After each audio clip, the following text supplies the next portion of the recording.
के तरीके को सीखते हैं, प्रैक्टिकल डेमोन्स्ट्रेशन के साथ, दलाइल के साथ, और सिर्फ सही नहीं गलतियां भी बताते हैं ताकि हम उन गलतियों से भी बच सकें। अगर हम अपनी नमाज को अच्छा बना लें, हमारी नमाज हमारी ज़िंदगी को अच्छा बना लेगी इंशाल्लाह। और अगर हम नमाज में गफलत बरतेंगे तो हमारी ज़िंदगी में भी सारे मामलात में, सारे आमाल में हमें गफलतें मिलेगी। आखिर में जब हिसाब होगा तो आमाल नामा ख़राब निकलेगा। तो मेरे भाई और मेरी बहनें बहुत ध्यान से सुनिए, होमवर्क भी ध्यान से करिए इंशाल्लाह, ताकि ये प्रोग्राम से आपको बहुत फ़ायदा हो। अमल करिए, एक एक चीज़ सीखते जाओ, एक एक चीज़ पर अमल करते जाओ। पिछले एपिसोड में हमने सूरतुल फातिहा ख़त्म किया था, हमने आमीन कह दिए थे। अब हम आगे बढ़ते हैं, हम अभी सूरतुल फातिहा के बाद वाली तिलावत शुरू करेंगे। सूरतुल फातिहा के बाद आपको जो तिलावत करनी है मेरे भाई मेरी बहन, जो आपको सूरा पता है आप वो पढ़ेंगे इंशाल्लाह। उसकी कई तफसीलात है, लेकिन एक बात मैं आपको बता देना चाहता हूं। अबू हुरैरा रज़ियल्लाहु अन्हु से हमें बात मिलती है, ये कौल मिलता है, उन्होंने कहा वइल्लम तज़िद अला उम्मिल कुरान अज्जात, अगर उम्मुल कुरान यानी सूरतुल फातिहा के बाद में और कुछ भी ना पढ़े, वइल्लम तज़िद उसके बाद कुछ इजाफा ना करे, उसके बाद में कोई और तिलावत ना करे, अज्जात तो वो भी काफ़ी होगा। वइन ज़िदता फ़हुवा खैर, और उसके बाद पढ़ोगे तो खैर है, बेहतर है।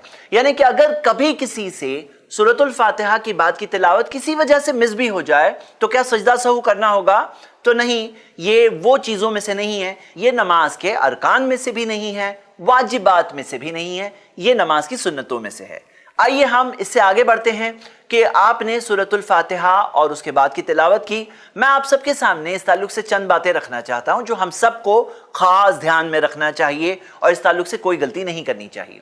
सबसे पहली बात इस ताल्लुक से मेरे भाई और मेरी बहनें, बाज लोगों को यह देखा जाता है कि वो तिलावत कर रहे होते हैं और उनकी जुबान हिलती ही नहीं है, बिल्कुल दिल ही दिल में तिलावत कर रहे हैं।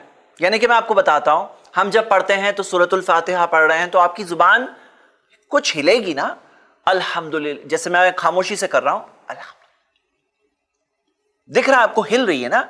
तो बाज लोग पढ़ रहे हैं, कुछ भी नहीं।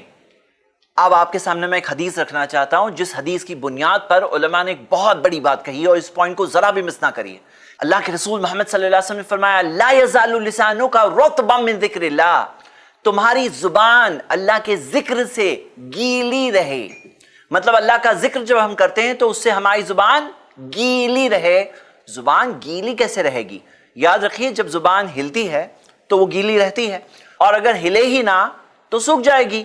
तो मतलब जिक्र के आदाब में से है। जिक्र कैसे करते हैं? जिक्र में जुबान हिलनी चाहिए। इसी वजह से उलमा इकराम ने यह फतवा दिया है कि कोई शख्स अगर नमाज में पढ़ रहा है, दिल ही दिल में पढ़ रहा है, उसकी जुबान बिल्कुल भी नहीं हिलती, तो यानी कि उसने पढ़ा ही नहीं। क्या आप समझ रहे हैं इसका मतलब? पढ़ा ही नहीं का मतलब यह है कि अगर अरकान में से कोई चीज अगर नहीं हुई, जैसे सूरतुल फातिहा अरकान में से है नमाज के, और पढ़ा ही नहीं, तो फिर क्या हो जाएगा? तो फिर यह है कि वो रुकन पूरा नहीं हुआ, पिलर नहीं हुआ। पिलर नहीं हुआ तो नमाज ही नहीं हुई। तो कितनी सीरियस बात है। तो खास ख्याल रखिए, ऐसे धोखे में ना पड़ जाइए कि जिसके अंदर खामोशी से आदमी दिल ही दिल में उसे लग रहा है मैं तो पढ़ रहा हूं। ये तरीका नहीं है, जुबान हिलनी चाहिए जिक्र में। ये हो गई पहली बात, निशानदेही कर रहा हूं, खास ख्याल रखिए। दूसरी बात मेरे भाई मेरी बहनें, और वो ये है कि कोशिश करिए कि बेस्ट से बेस्ट तरीके से आप पढ़िए। कुरान में सूरह मुज़म्मिल में आता है, सूरह 73 आयत नंबर 4, वरत्तिलिल कुरान तरतीला, कुरान को तरतील के साथ पढ़ो। और अगर आप कुरान पढ़ने में मिस्टेक्स करते हैं, जैसे आप जानते हैं कि बाज़ अल्फ़ाबेट सिमिलर करीब होते हैं लेकिन माना में अलग होते हैं, जैसे कल्बुन, कल्बुन यानी क्या अरबिक में? दिल, और एक है कल्बुन, कल्बुन का मतलब क्या है? कुत्ता। तो आप देखिए कि अगर आपके तजवीद में मिस्टेक है, अरबिक हुरूफ की अदायगी में मिस्टेक है, तो फिर थोड़ा टाइम निकाल लो। अल्हम्दुलिल्लाह आजकल तो माशाल्लाह ऑनलाइन कोर्सेज अवेलेबल है, i+TV का प्रोग्राम अवेलेबल है। बैठ के थोड़ा देखिए, थोड़ा साथ में प्रैक्टिस करिए। कोई किसी के साथ में जूम पे प्रैक्टिस कर लीजिए, कोई अगर आपके मस्जिद के इमाम है उनके साथ थोड़ा प्रैक्टिस कर लीजिए, घर में किसी को पता है उनके साथ करिए, और करके थोड़े सेशंस में आप इंशाल्लाह अपना प्रॉब्लम सॉल्व कर सकते हैं। इस प्रॉब्लम को इग्नोर बिल्कुल ना करिए।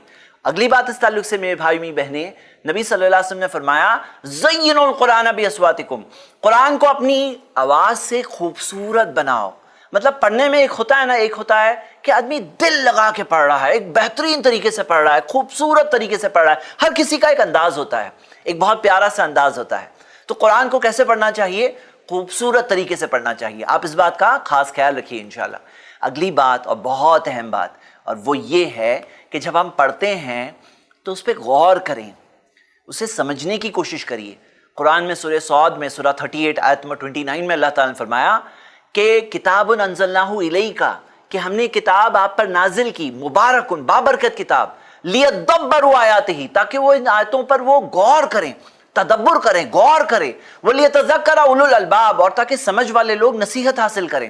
تو میرے بھائی میری بہنیں، جب قرآن پڑھا جاتا ہے، بھلے ہی سورۃ الفاتحہ پڑھا جا رہا ہے، بھلے ہی آپ 1000 بار اس سے پہلے سن چکے ہیں، ہر بار غور کریے. اور سورۃ الفاتحہ اور پورے قرآن کی یہ خصوصیت ہے کہ اگر آپ 1000 بار پڑھ چکے ہیں اور 1001 بار پڑھوں گے انشاءاللہ، تو آپ کو ابھی پھر وہ بات ملے گی، پھر وہ احساس دل میں آئیں گے، پھر کوئی نصیحت ملے گی، پھر کوئی بات سمجھ میں آئے گی. اور یہ قرآن کے بہت بڑے معجزوں میں سے ایک معجزہ ہے. تو لیدبروا آیاتہ، تاکہ آیتوں پر تدبر کریں، غور کریں، تاکہ نصیحت حاصل کریں. تو سمجھنے کی کوشش کریے. اور جو چھوٹی چھوٹی صورتیں ہیں جو ہم پڑھتے ہیں، ان کا ترجمہ ہمیں یاد کر لینا چاہیے، سمجھنا چاہیے. اور آپ خود سوچو کہ جب ایک انسان نماز پڑھ رہا ہے، اور نماز میں یہ تینوں چیزوں پہ اس کا دھیان ہے، پہلے تو عربک صحیح طرح سے پڑھے، دوسری چیز جو پڑھ رہا ہے اس پر سمجھ کر کے اس پر غور کرے، اور تیسری چیز جو سارے ایکشنز ہیں نماز کے وہ صحیح طرح سے ادا کرے. ایک ہوتا ہے نا، آدمی کر رہا ہے، اب یہ ڈائریکٹلی ایسے بالکل ہلکی لائٹلی کر رہا ہے، لیزی طریقے سے کر رہا ہے، آٹومیٹک طریقے سے کر رہا ہے، اس کا جسم نماز پڑھ رہا ہے، اس کا دل تو نماز پڑھ ہی نہیں رہا ہے. تو پھر کیا ہوگا؟ ایسے دھیان زیادہ بھٹکتے ہیں. لیکن اگر آپ یہ تینوں چیز برابر سے کر رہے ہیں تو آپ بتاؤ پھر دھیان بھٹکے گا کیا؟ پھر کیا دھیان زیادہ نہیں لگے گا؟ پھر کیا غلطیاں ہوگی کیا؟ مطلب غلطیاں انسانی طور پہ ہو سکتی ہے، لیکن کم سے کم دھیان زیادہ رہنے کی وجہ سے نماز میں غلطیاں منیمم ہو جائے گی انشاءاللہ. تو میں آپ سب کو بھارتا ہوں تینوں چیز پر دھیان رکھیے. دیکھیے کیا ہوتا ہے، اگر آدمی ایک ہی چیز کر رہا ہے، ہو سکتا ہے اس کا دھیان خالی ہے، لیکن تینوں چیزیں اگر کر رہے ہیں تو پورا کے پورا مائنڈ آکوپائی ہو گیا ہے. یعنی کہ عربک متن بھی برابر سے پڑھ رہا ہے، عربک دعا برابر سے پڑھ رہا ہے، قرآن برابر سے پڑھ رہا ہے، جو سورۃ الفاتحہ پڑھ رہے ہیں، جو باقی سورہ پڑھ رہے ہیں، اس پہ میننگ پہ غور کر رہا ہے انشاءاللہ، اور ساتھ میں نماز کے ایکشنز اچھی طرح سے، صحیح طرح سے، خشوع کے ساتھ، اطمینان کے ساتھ، صحیح طریقے سے کرنے کی کوشش کر رہا ہے، تو دھیان بھی نہیں بھٹکے گا انشاءاللہ. تو آپ اس بات پر کوشش کریے کہ یہ ساری چھوٹی چھوٹی صورتیں ہیں، ان کی میننگ ایک بار یاد کر لو. اگر نماز آپ کے لیے قیمتی ہے، امپورٹنٹ ہے، اگر آپ اس کی اہمیت کو سمجھ چکے ہیں تو تھوڑا ٹائم انویسٹ کرو بھائی. اسکول، کالج، یونیورسٹی میں کام دھندے، بزنس وغیرہ کیا کیا لوگ کرتے ہیں، تھوڑا سا اپنی نماز کے لیے نہیں کر سکتے؟ تھوڑا سا ہوم ورک قبول کر کے اچھی طرح سے نہیں کر سکتے؟ بھائی کرو ہی کرو، یعنی لازم ہے، وقت نکالنا ہی نکالنا چاہیے. اور اگر آپ اس سے ایک قدم اور آگے بڑھ کر کوئی عربک کا کورس یا قرآن کے عربک کا کورس تھوڑا زندگی سے ٹائم نکال کے کر لیں ایک بار انشاءاللہ، تاکہ قرآن جب پڑھا جائے تو سمجھ میں بھی آئے، تو کتنا اچھا ہوگا. آپ سوچیے تراویح کی نماز پڑھی جا رہی ہے، آپ سن رہے ہیں اور آپ کو ساتھ ساتھ میں سمجھ میں آ رہا ہے، تو کتنا اچھا ہوگا. میں آپ کو ایک قول سنانا چاہتا ہوں جو عبداللہ ابن عباس کا ہے. انہوں نے تو یہاں تک کہا، لیس لک من صلاتک الا ما اقلت منها، تمہیں تمہاری نماز میں سے وہی حصہ ملنے والا ہے جسے تم سمجھ رہے ہو. اقلت منها، جو تم غور کر رہے ہو، سمجھ رہے ہو، جو بات تمہارے دل کو اثر کر رہی ہے. اقلت منها، جو بات نصیحت مل رہی ہے، صرف وہی ثواب تمہیں ملنے والا ہے. مطلب کتنی بڑی بات یہاں پر ہے. تو میرے بھائیوں میری بہنیں، یہ ہو گئی ایک اور بات کہ نماز پر ہمیں غور کر کے اسے سمجھنے کی کوشش کرنی چاہیے. ایک اور مسئلہ کہ کبھی ایسا ہوتا ہے ہم نماز پڑھ رہے ہیں اور نماز پڑھتے پڑھتے تلاوت کرنا مشکل ہو جاتا ہے. جیسے کوئی سورہ ہے جو آپ کو اچھے سے پتا ہے، لیکن اس وقت پہ وہی پڑھی نہیں جا رہی ہے، زبان اٹک رہی ہے، پڑھنے میں مشکل ہو رہی ہے. تو میں آپ کو اس تعلق سے بات بتا دیتا ہوں. دیکھیے ہمارا جو دشمن ہے نا، شیطان، اس کو پتا ہے نماز کتنی ضروری ہے، نماز ہماری کامیابی کے لیے کتنی اہم ہے، اسے پتا ہے. اس کا ایک خاص ڈپارٹمنٹ ہے، شیاطین کا ایک خاص ڈپارٹمنٹ ہے، ایک خاص ٹائپ کے شیاطین ہیں جنہیں خنزب کہتے ہیں. اور یہ شیاطین کا ایک ٹارگٹ ہوتا ہے، مقصد ہوتا ہے کہ ہماری نماز کو ڈسٹرب کریں. ہمیں کیسا پتا چلا؟ صحابی رسول عثمان بن ابی العاص رضی اللہ عنہ کو یہی پرابلم ہو رہا تھا کہ جب وہ نماز میں تلاوت کرتے تو انہیں بہت دشواری، بہت مشکل ہونے لگتی کبھی کبھار. تو اللہ کے رسول محمد صلی اللہ علیہ وسلم سے انہوں نے پوچھا. نبی صلی اللہ علیہ وسلم نے فرمایا، ذاک الشیطان یقال له خنزب، وہ ایک شیطان ہے جسے خنزب کہا جاتا ہے. اذا احسستہ، جب تمہیں احساس ہو کہ وہ ہے موجود، مطلب اس کا حملہ ہو رہا ہے، پڑھنے نہیں ہو رہا ہے، مجھے تو یہ سورہ پتا ہے، میں سورۃ الفاتحہ نہیں پڑھ پا رہا ہوں، فتعوذ باللہ منہ واطفل علی یسارک ثلاثا، تو پھر اللہ کی پناہ مانگو اس سے، شیطان سے اللہ کی پناہ مانگو، یعنی کہ اعوذ باللہ من الشیطان الرجیم کہنا. वत्फिल अला यसारिका सलासन, अपने बाएं तरफ लेफ्ट साइड पर हल्के से थोड़ा ब्लो करना, मतलब फूक जिसके अंदर साथ में थोड़ी थूक हो। वत्फिल अला यसारिका यानी कि जैसे मैं अगर इस तरह से कहूं हल्के से, अला यसारिका सलासन 3 टाइम से लेफ्ट साइड पे, तो सहाबी रसूल कहते हैं फफालतु ज़ालिका फज़हबहुल्लाहु अन्नी, मैंने वो किया तो अल्लाह ताला ने उसे मुझसे दूर कर दिया। तो मेरे भाई मेरी बहनें ये बात को याद रखना है, कभी ऐसा हो हमारे साथ भी तो हमें ऐसा करना चाहिए। हमने सूरतुल फातिहा पढ़े, आमीन कहा, हमने उसके बाद की तिलावत की और सारे रूल्स को ध्यान रखते हुए अब हमारे क़ियाम का हिस्सा ख़त्म हुआ। अब हम रुकू में जाएंगे। रुकू में जाने से पहले जैसे कि आ चुका है कि अल्लाह के रसूल मोहम्मद सल्लल्लाहु अलैहि वसल्लम के बारे में अब्दुल्ला इब्न उमर रज़ियल्लाहु अन्हुमा ने करके बताया, अमल करके बताया, वइज़ा रका रफ़ा यदैहि, जब उन्होंने रुकू किया तो रफ़उल यदैन किया, यानी कि हाथों को उठाया। तो जब हम अल्लाहु अकबर कहते हैं, अल्लाहु अकबर, तो उसके ताल्लुक से हमें रफ़उल यदैन करना चाहिए, जैसे कि नबी सल्लल्लाहु अलैहि वसल्लम का तरीका है। अगर आप इस पे अमल नहीं करते थे, मैं आपको उभारूंगा कि आप ज़रूर स्टडी करिए, जो चीज़ दलाइल की रोशनी में साबित शुदा मिले उस पर अमल करिए इंशाअल्लाह। इसके ताल्लुक से और स्टडी और डिटेल के लिए मैंने किताब का रेफरेंस आपको दिया है, आप इस किताब को भी पढ़ सकते हैं इंशाअल्लाह। और ये हदीस तो आपके सामने मौजूद है, आप ये हदीस में क्या दिया है खुद पढ़ सकते हैं, सही बुखारी की हदीस है। तो रफ़उल यदैन करने के बाद साथ में हम रुकू में जाएंगे और मैं फिर एक बार रिक्वेस्ट करता हूं हमारे बिलाल भाई को कि वो आएँ और हम रुकू का प्रैक्टिकल डेमोन्स्ट्रेशन देखेंगे इंशाअल्लाह। अस्सलाम वालेकुम वरहमतुल्लाह। वालेकुम अस्सलाम वरहमतुल्लाहि वबरकातुहू। तो आइए हम लोग प्रैक्टिकली करके बताते हैं कि आपको रफ़उल यदैन करके किस तरह से रुकू में जाना है। अब आप क़ियाम में हैं, हाथ बंधे हुए हैं और आपने जो तिलावत करनी थी कर लिए। नजरें कहाँ हैं? Revision time. नजरें कहाँ हैं? सजदे की जगह पर। अब क़ियाम के बाद रुकू में जाने वाले हैं, तो अल्लाहु अकबर कहते हुए किस तरह से रुकू में जाएंगे, किस तरह से रफ़उल यदैन करेंगे, हाथों को किस तरह से उठाएंगे, बिलाल भाई इंशाअल्लाह डेमोन्स्ट्रेशन उसका देंगे। करिए। अल्लाहु अकबर कहा उन्होंने, हाथ उठाकर रुकू में गए। हाथ कहाँ तक उठाया था आपने देखा। रुकू में आप ये देखिए कि पीठ सीधी होनी चाहिए, ये पूरी पीठ सीधी है। आइए मैं इसके ताल्लुक से चंद पहले हदीसें बताता हूं और फिर आप फिर एक बार डेमोन्स्ट्रेशन करिए। मैं थियोरी पहले हदीसें बता देता हूं। पहले तो ये बात याद रखिए, अल्लाह सुब्हानहू तआला ने कुरान में सूरतुल हज में सूरा नंबर 22 आयत नंबर 77 में फरमाया, या अय्युहल्लज़ीना आमनू रुकऊ वस्जुदू, ऐ ईमान वालों रुकू करो और सजदा करो। रुकू करना नमाज के अरकान पिलर्स में से है। और हमने अभी तक क्या क्या पिलर्स देखे हैं, आइए एक रिवीजन करते हैं। सबसे पहला पिलर जो हमने देखा वो क्या था? तकबीर तहरीमा, अल्लाहु अकबर कहना, तकबीर तहरीमा कहना, ये क्या थे? नमाज के अरकान में से, पिलर्स में से था। उसके बाद हमने देखा क़याम करना, वो है क़याम करना। Very good. उसके बाद में हमने तीसरा क्या पिलर देखा? हमने देखा कि सूरतुल फातिहा पढ़ना, ये अरकान में से है, पिलर्स में से है। ये 3 पिलर्स हो गए स्टार्टिंग के। हम कुल मिला के इंशाल्लाह 12 देखने वाले हैं। चौथे नंबर पे जो पिलर आ रहा है और वो है रुकू करना। रुकू करना नमाज के अरकान में से है। और मैं आप सबको एक बात बता दूं, प्यारे नबी मोहम्मद सल्लल्लाहु अलैहि वसल्लम ने फरमाया कि अस्वउन नासी सरिक़तन, सबसे बदतरीन किस्म का जो चोर होता है, जो चोर होता है ना, बदतरीन वर्स्ट किस्म का जो चोर होता है, वो कौन होता है? अल्लज़ी यस्रिक़ु मिन सलातिही, जो अपनी नमाज में से ही चोरी करता है। क़ालू या रसूलल्लाह, सहाबा ने पूछा है अल्लाह के रसूल सल्लल्लाहु अलैहि वसल्लम, वो कैफ़ यस्रिक़ु मिन सलातिही, कोई शख्स कैसे अपनी नमाज में से चोरी कर सकता है? तो अल्लाह के रसूल सल्लल्लाहु अलैहि वसल्लम ने फरमाया, ला युतिम्मु रुकुअहा वला सुजूदहा, वो अपने रुकू को और सजदे को बराबर से मुकम्मल कंप्लीटली नहीं करता। और काला ला युकीम ज़हरहु, फिर रुकूई वला सुजूदी, वो अपनी पीठ को सीधी नहीं करता रुकू में और सजदे में। यानी कि जो पीठ है, जिस तरह से आपने देखा और हम अभी बराबर से देखेंगे, पीठ को कोई सीधी ना करे तो उसने क्या किया? उसने चोरी की। किस में से? नमाज में से। अच्छा, आप सबके लिए एक सवाल है, चोरी वाली बात पहले भी आई है हमारे इस प्रोग्राम में, चोरी वाली बात पहले भी आई है। आप में से किसको याद आ रहा है? जरा आप खुद अपने आप से पूछिए कि क्या आपको याद आ रहा है चोरी वाली बात कब आई है? क्या आपको याद आ रहा है? जी बिल्कुल, जब हम नजरें इधर उधर करते हैं, लेकिन ये शैतान चोरी करता है। बिल्कुल सही जवाब।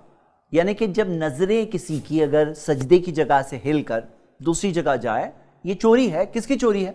वो शैतान चोरी करता है हमारी नमाज में से। लेकिन बदतरीन किस्म का चोर कौन है? जो खुद चोरी करता है।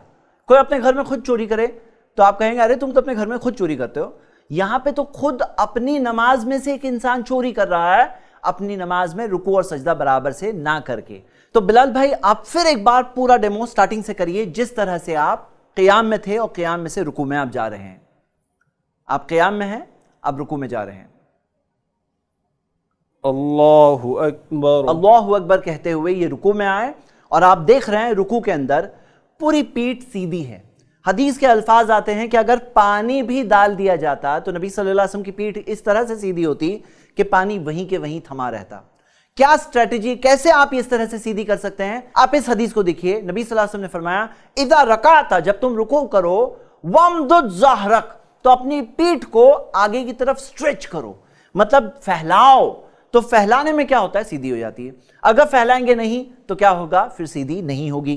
نبی صلی اللہ علیہ وسلم نے فرمایا لا تجزئ صلاۃ الرجل حتی یقیم ظہرہ فی الرکوع والسجود، ایک شخص کی نماز اسے فائدہ نہیں پہنچائے گی یہاں تک کہ اس کی پیٹھ سیدھی نہ ہو رکوع میں اور سجدے میں. تو ہمیں یہاں پر غلط طریقہ بھی آپ کو کر کے بتانا ہوگا تاکہ آپ کو سمجھ میں آ جائے کہ غلط طریقہ ہے. تو بلال بھائی میں چاہتا ہوں کہ تھوڑا کچھ غلط طریقہ رکوع میں جو لوگ برابر بینڈ نہیں ہوتے ہیں، سستی سے کرتے ہیں. دیکھیے بعض لوگ جو ہے اتنا ہی بینڈ ہوتے ہیں، یہ دیکھیے کچھ لوگ تو اتنا بھی نہیں بینڈ ہوتے ہیں، لیکن بعض لوگ رکوع میں اتنا. اب آپ دیکھیے اینگل یہاں پہ دیکھیے کہ کس طرح سے پوری بیک سلانٹنگ ہے. اگر یہاں پہ پانی ڈال دیا جائے تو پانی کہاں؟ پیچھے آنے والا ہے. ہاں، اور بعض عورتوں کے تعلق سے ہیں کہ بعض عورتیں تو اتنا بھی نہیں، تھوڑا سٹائلش طریقے سے بس اتنا بینڈ ہوتی ہیں.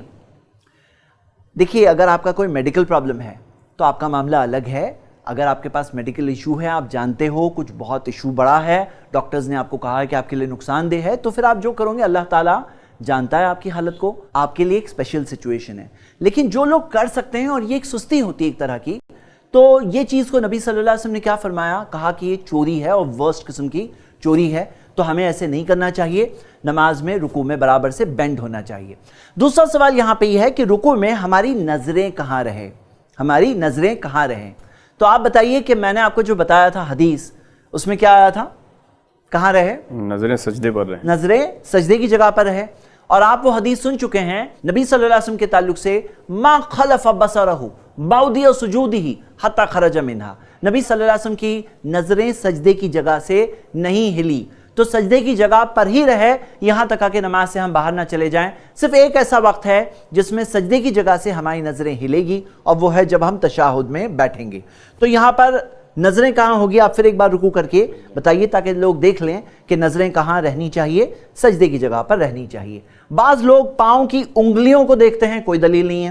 بعض لوگ بیچ میں ہوا میں یہاں کہیں دیکھتے ہیں، کوئی دلیل نہیں ہے. جہاں پہ آپ سجدہ کرنے والے ہیں وہاں پر سجدے کی جگہ پر آپ کی نظریں ہونی چاہیے. ایک اور چیز جو دیکھا جاتا ہے کہ ہاتھ کس طرح سے ہونے چاہیے. حدیث کے الفاظ کیا ہے؟ ان رسول اللہ صلی اللہ علیہ وسلم رکع، نبی صلی اللہ علیہ وسلم نے رکوع کیا. فوضع یدیہ علی رکبتیہ، نبی صلی اللہ علیہ وسلم نے اپنے دونوں ہاتھوں کو گھٹنوں پر رکھا. کانہ قابض علیہما، جیسے کہ اپنے گھٹنوں کو پکڑے ہوئے ہیں، جیسے کہ یعنی جیسے کہ گھٹنوں کو پکڑے ہوئے ہیں. اور پھر آتا ہے ووتر یدیہ فناہہما عن جنبیہ، اپنے ہاتھوں کو سیدھا کیا. وتر کسے کہتے ہیں؟ جیسے تیر کا جو کمان ہوتا ہے نا، کمان، وہ کمان کے اندر جو لائن ہوتی ہے جو سیدھی ہوتی ہے اسے کہتے ہیں وتر یدیہ، سیدھا کیا اپنے ہاتھوں کو، یعنی ہاتھ ہونے چاہیے سیدھے. فناہہما عن جنبیہ، انہیں اپنے بازو سے سائڈ سے دور کیا. یعنی آپ دیکھ رہے ہیں یہ ہاتھ جو ہے نا باڈی کو ایسے ٹچ نہیں ہو رہے، جیسے بعض لوگ ایسے ٹچ کر رہے ہیں یا پھر سپورٹ کر رہے ہیں اپنے باڈی کو. دیکھیں میں غلط چیز بھی کروا رہا ہوں تاکہ آپ کو پتہ چلے، لیکن ایسے کرتے ہیں، یہ رانگ ہے. وَتَّرَ يَدَيْهِ فَنَاهَهُمَا عَنْ جَنْبَيْهِ. جزاک اللہ خیر بلال بھائی. اب اس میں بعض لوگوں کا یہ معاملہ ہوتا ہے کہ ان کی باڈی کی فلیکسیبلٹی ایسی ہوتی ہے کہ وہ یہ تینوں چیزیں برابر کریں. میں پھر ایک بار بتاتا ہوں، ذرا آپ رکوع کریے، کہ جیسے جہاں ان کی پیٹھ بھی سیدھی ہو، ان کے ہاتھ بھی سیدھے ہو، اور یہ ہاتھ بازوؤں سے الگ ہو، تو یہ جب سچویشن ہو تو تب کیا کرنا چاہیے؟ تو میں آپ کو بتا دوں جو پیٹھ سیدھی کے متعلق جو حدیثیں ہیں نا بہت سخت ہے. جزاک اللہ خیر، بہت سٹرکٹ ہے. یہاں تک کہ الفاظ ہے کہ سب سے برا چور، ہاں، یہاں تک کہ الفاظ ہے لا تجزئ صلاۃ الرجل، ایک شخص کی نماز اسے کام نہیں آئے گی. تو پیٹھ تو سیدھی ہونی ہی ہونی چاہیے. پھر اس کے بعد آپ کوشش کریے کہ آپ کے پورے ہاتھ بھی وَتَّرَ یَدَیْهِ، جو الفاظ ہے نا پوری طرح سے سیدھے ہوں، یہ کوشش کریے، ہاں، اور اچیو کرنے کی پوری کوشش کریے. لیکن اگر کہیں کوئی دونوں میں سے کوئی ایک چیز کسی سے نہیں ہو پا رہی تو پھر کیا ہوگا؟ تو پیٹھ تو سیدھی ہی رکھیے، پیٹھ میں کمپرومائز مت ہونے دیجیے گا. یہ ایک مشورہ ہے میری طرف سے. अब आइए आप सबका इम्तिहान होगा, टेस्ट होगा। बिलाल भाई अभी आपको रुकू करके बताएंगे, सही गलत दोनों मिक्स, आपको समझना है कि ये सही है गलत है। ओके इंशाल्लाह, स्टार्ट। फर्स्ट टाइप का रुकू, चलिए करिए आप, आपको जो समझ में आता है। अब बताइए इसमें सही है गलत है। यहां पे आप देख रहे हैं सही गलत है, कुछ तो ओपिनियन फॉर्म करिए। क्या कहा आपने? ये गलत है। यहां पे पीठ सीधी नहीं है, हाथ भी सीधे नहीं दिख रहे हैं और पांव भी सीधे नहीं है, तो यहां पे ये हो गया पहला तरीका। दूसरा आप देखिए, चलिए दूसरा कुछ बताइए। अब ये देखिए, कान्नहु काबिदुन अलैहिमा, जैसे कि पकड़े हुए हैं, वैसे अल्फाज जो हैं हदीस के, तो घुटनों को बराबर से पकड़े हुए वो नहीं हो रहा है, हाथ इस तरह से है, पीठ भी सीधी नहीं है, ये भी एक तरीका हुआ। और बताइए। खास करके औरतें करती हैं जी, तो खास करके औरतें, अब ये तो घुटनों तक हाथ जा ही नहीं रहा है इनका, यहां तो हाथ ऊपर ही हो गया है तो ये भी इस तरह से नहीं होना चाहिए। और बताइए। और ये सही है गलत है? चलो बताओ, सोचो, ये सही है गलत है? ये सही है, ये सही है, परफेक्ट है, अल्हम्दुलिल्लाह। जज़ाकल्लाहु खैर बिलाल भाई कि आपने सही गलत सब तरीके से करके रुकू बताया ताकि लोगों को सही चीज समझ में आ जाए। जज़ाकल्लाहु खैर, शुक्रिया, अल्हम्दुलिल्लाह। तो अब हम देखेंगे कि रुकू के अंदर क्या क्या दुआएं हमें पढ़नी है। लोग ये सोचते हैं कि रुकू के अंदर तो सिर्फ सुभान रब्बियल अजीम कहेंगे, तो आपको मेरी बात शायद और लगी होगी, लेकिन हकीकत ये है रुकू के अंदर कई अज़कार है जो साबित है अल्लाह के रसूल मोहम्मद सल्लल्लाहु अलैहि वसल्लम से। आप सुभान रब्बियल अजीम 3 मरतबा पढ़ें, तो उस बारे में तो सही मुस्लिम की मशहूर हदीस है। थुम्मा रका फजअल यक़ूल, नबी सल्लल्लाहु अलैहि वसल्लम ने रुकू किया और कहने लगे सुभान रब्बियल अजीम, कि पाक है मेरा रब सबसे बुलंद सबसे अजमत वाला। तो आप ये कहिए और आप सोचिए हम अल्लाह के सामने झुके हुए हैं और हम कह रहे हैं पाक है मेरा रब सबसे ज्यादा अजमत वाला, झुक के हम कह रहे हैं कि वो बुलंद है, वो अजमत वाला है, और मैं क्या हूं? मैं अल्लाह के सामने झुका हुआ अल्लाह का बंदा हूं। तो ये तो यकीनन है 3 मरतबा पढ़ना हमें मिलता है। अबू दाऊद में सही हदीस है जिसके अंदर आता है कि 3 मरतबा पढ़ना, और 3 अगर नहीं ज्यादा पढ़ रहे हैं तो कितनी भी बार पढ़िए, पढ़ते जाइए, जाला यक़ूल, कहने लगे, यानी कि कहते जाइए, कोई हर्ज नहीं इंशाल्लाह। और इसके अलावा क्या साबित है, आइए ये हदीस देखिए, आपकी स्क्रीन पे आपको दिख रही है। आयशा रज़ियल्लाहु अन्हा बताती हैं, काना नबी सल्लल्लाहु अलैहि वसल्लम, नबी सल्लल्लाहु अलैहि वसल्लम यक़ूलु फी रुकूही व सुजूदिही, रुकू में और सजदे में दोनों में कहते सुभानक अल्लाहुम्मा रब्बना व बिहम्दिका अल्लाहुम्मा गफिरली, पाक है तू ए अल्लाह, ए हमारे रब तेरी ही है तारीफ, ए अल्लाह मुझे माफ कर दे। ये क्या है? ये एक बहुत प्यारी सी दुआ है। और नबी सल्लल्लाहु अलैहि वसल्लम कब कहते? रुकू में और सजदे में। सजदे के टाइम पे मैं सिर्फ हदीस जिक्र करूंगा, आपको रिकॉल करना है, लेकिन अभी मैं एक्सप्लेन कर रहा हूं। आयशा रज़ियल्लाहु अन्हा ने फरमाया कि नबी सल्लल्लाहु अलैहि वसल्लम यतअव्वलुल कुरान, कुरान पर अमल करते। कुरान में आता है फसब्बिह बिहम्दि रब्बिका वस्तगफिर, तो पाकी बयान करो और अल्लाह की तारीफ और अल्लाह से माफी मांगो। नबी सल्लल्लाहु अलैहि वसल्लम कहते सुभानक अल्लाहुम्मा रब्बना व बिहम्दिका अल्लाहुम्मा गफिरली, तो अल्लाह के उस हुक्म पर नबी सल्लल्लाहु अलैहि वसल्लम रुकू और सजदे में अमल करते। आप सब को ये होमवर्क दिया जा रहा है, ये जो अज़कार मैं बता रहा हूं उसमें कम से कम ये शुरू के 4 जो मैं बता रहा हूं, ये 4 आपको आज ही याद करना है, इंशाल्लाह याद करना है। और कोशिश ये करनी है कि जब रुकू में आप पढ़ते हैं तो अलग अलग पढ़िए। इससे क्या होगा, आपकी नमाज ऑटोमेटिक नहीं बन जाएगी। जैसे होता है ना ऑटोमेटिक नमाज में ध्यान नहीं लगता है, क्योंकि ध्यान अभी फ्री हो गया। अब नमाज जिस्म पढ़ रही है, नमाज में ध्यान कहीं और दूसरे काम कर रहा है, दूसरी चीजें सोच रहा है। लेकिन अगर आप अलग अलग अज़कार करेंगे तो थोड़ी मोनोटनी जो होती है ना, जो एक ही चीज सेम होती है, वो थोड़ा सा ब्रेक होने लगती है। इससे ध्यान ज्यादा लगा रहता है इंशाल्लाह। तो सुभानका अल्लाहुम्मा रब्बना व बिहम्दिका अल्लाहुम्मा गफिरली पढ़ सकते हैं आप। नबी सल्लल्लाहु अलैहि वसल्लम ये कहा करते थे, हदीस आपकी स्क्रीन पे बुखारी मुस्लिम की हदीस है। एक और हदीस में आता है, आयशा रज़ियल्लाहु अन्हा बयान करती हैं, अन्ना रसूलुल्लाह सल्लल्लाहु अलैहि वसल्लम काना यक़ूलु, नबी सल्लल्लाहु अलैहि वसल्लम कहा करते थे, फिर रुकूही व सुजूदिही, रुकू में और सजदे में, सुब्बुहुन कुद्दूसुन रब्बुल मलाइकति वर रूह, सुब्बुहुन बहुत ही ज्यादा पाक, कुद्दूसुन बहुत ही ज्यादा मुकद्दस, रब्बुल मलाइकति वर रूह फरिश्तों का रब, और रूह यानी जिब्रील का रब। जिब्रील और फरिश्ते गुनाह नहीं करते हैं, उनकी तरफ निस्बत करके अल्लाह ताला की 2 सिफात का जिक्र है, सुब्बुहुन कुद्दूसुन। तो मेरे भाई मेरी बहनें, ये भी नबी सल्लल्लाहु अलैहि वसल्लम कहा करते, सही मुस्लिम की हदीस है, आपकी स्क्रीन पे मौजूद है। اس کے بعد آپ دیکھیے عوف بن مالک رضی اللہ عنہ فرماتے ہیں کہ نبی صلی اللہ علیہ وسلم نے رکوع اور سجدے میں کہا سبحان ذل جبروت، پاک ہے وہ بہت ہی بڑی قدرت اور طاقت والا، والملکوت بہت ہی بڑی بادشاہت والا، والکبریائی والعظمہ بہت ہی بڑی بڑائی والا، بہت ہی بڑی عظمت والا۔ چار چیزیں یہاں پہ بیان ہے اللہ تعالیٰ کے تعلق سے، سبحان پاک، ذل جبروت، والملکوت، والکبریائی والعظمہ۔ یہ حدیث بھی آپ دیکھ رہے ہیں ابو داؤد میں ہے، صحیح سند سے ہیں، تو یہ بھی آپ یاد کریں انشاءاللہ۔ میں نے آپ لوگوں کو 4 الگ الگ اذکار اور دعائیں سکھائی ہے جو رکوع کے اندر نبی صلی اللہ علیہ وسلم کہا کرتے تھے۔ آپ سب کو میں ابھاروں گا یہ چاروں کو یاد کریں، اور صرف یاد نہ کریں، اپنے رکوع اور سجدے میں انشاءاللہ پڑھنا شروع کریں۔ ان کے علاوہ بھی اذکار ثابت ہے، لیکن ہمارے اس مختصر پروگرام میں وہ ڈیٹیلز میں نہیں جا رہا ہوں۔ اگر آپ انہیں بھی دیکھنا چاہتے ہیں، یاد کرنا چاہتے ہیں، تو آپ حصن المسلم جو دعا کی کتاب ہے اس میں دیکھ سکتے ہیں، خاص طور سے جو IIC سے صحیح ضعیف کے چیکنگ کے بعد چھپی ہے آپ وہ دیکھ سکتے ہیں۔ شیخ البانی کی کتاب صفت الصلاۃ النبی آپ اس میں دیکھ سکتے ہیں۔ اس کے علاوہ بھی اذکار ثابت ہے، وہ بھی پڑھنے کی کوشش کریے۔ میرے بھائی میری بہنیں، آج کا ہوم ورک یاد رکھیے، آج یہ 4 دعائیں آپ کو یاد کرنی ہے انشاءاللہ، اور یہ 4 دعاؤں کو یاد کر کے ان پر عمل کرنا شروع کرنا ہے۔ ہم نے آج الحمدللہ رکوع بھی ختم کیا، اگلے ایپیسوڈ میں ہمارا یہ سفر اور آگے بڑھے گا۔ آپ سب کو میں ابھاروں گا کہ اپنی نماز کو درست کرنے کی یہ چھوٹی سی کوشش میں ہمارے ساتھ جڑے رہیں انشاءاللہ۔ جو چیزیں سیکھ رہے ہیں انہیں خود بھی کریں، بچوں کو بھی بتائیے، دوسروں کو بھی بتائیے، ان کے علم میں بھی لائیے یہ بات، تاکہ یہ صحیح بات لوگوں تک انشاءاللہ بہت تیزی سے بڑھے، بہت تیزی سے پہنچے، اور لوگ اس پر عمل کریں۔ جزاک اللہ خیر۔ السلام علیکم ورحمۃ اللہ۔ الحمد